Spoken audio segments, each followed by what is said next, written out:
game of the night, comeback of the night. Celtics, Marcus Smart before the game, honored as the Defensive Player of the Year, and he was dressed for the occasion. Congratulations to him, he deserved it. Meanwhile, first half, Nets offense looked a little better.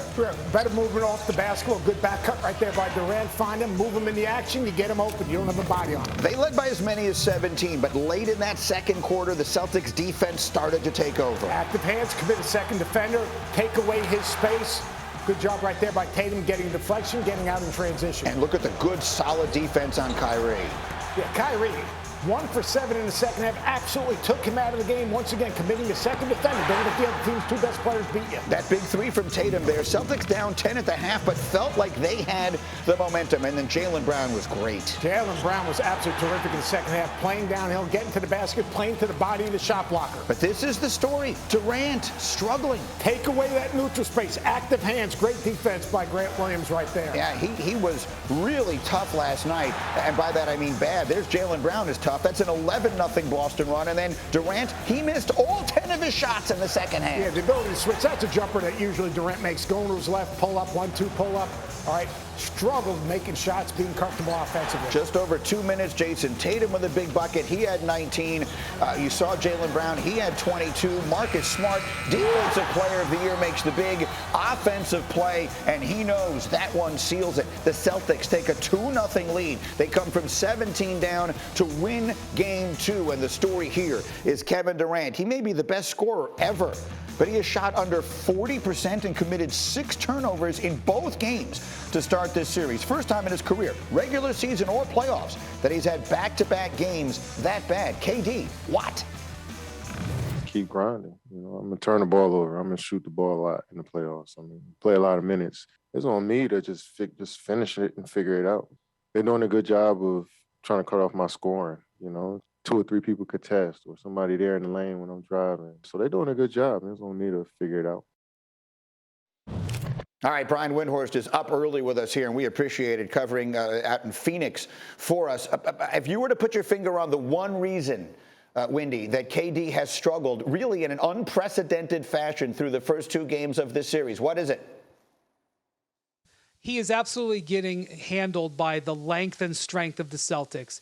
In all of his years in the NBA, all of the playoff series he has faced, he has never quite faced a defensive team that has 3 or 4 defenders that can really affect him with their size and their strength. And they definitely have played to this game plan. And the thing is, Greeny, they're not afraid to foul him. They're not afraid to be physical with him. He got 20 free throws in Game 2. 20. That would indicate a game where Kevin Durant was dominant, but it was actually the inverse. It was Kevin Durant getting pushed around, and his field goal percentage showed that.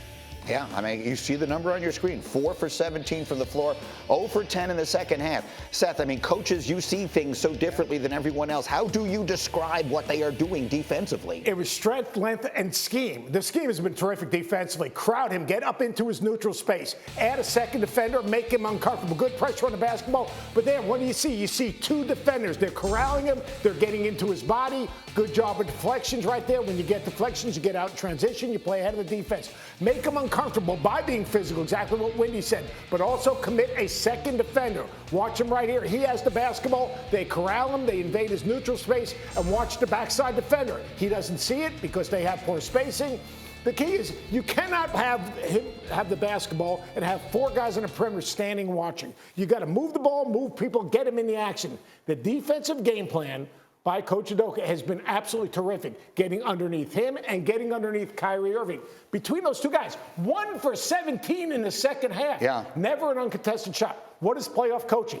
Take the other team's best players and take them out of the game. Do not allow those guys to beat you. That's what this defensive game plan has done. Physicality, length, but scheme. Playoff coaching is also having a counter move to the moves that are made against you. So as they head home to Brooklyn now, what is the Nets' counter? How do they get themselves back in this? They've got to move the ball and move people. They got to look more like the Golden State Warriors and less like the stagnant Brooklyn Nets. Yeah. I mean, right now it's Kyrie Irving, it's Kevin Durant with the basketball, 4 guys spacing out. Everyone knows where their help is coming from. Everyone knows where the double's coming from in their rotations. Now, if you move the ball, move the people, get those guys the ball in the action.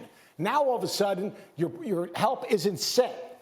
The offensive game plan in the first quarter was terrific, but once they faced adversity, they reverted back to basically standing and watching. When you stand and watch your two best players make plays with help, they're not going to make plays. And yes, Wendy's right. Size, strength, but scheme is also. Wendy, you have told me many times that I was wrong and the Nets were not going to make this run all the way to the Eastern Conference Finals or into the NBA Finals. I haven't given up yet, but I will admit that I am wavering. So you tell me, how does Brooklyn get back in this series? There is some talk about Ben Simmons.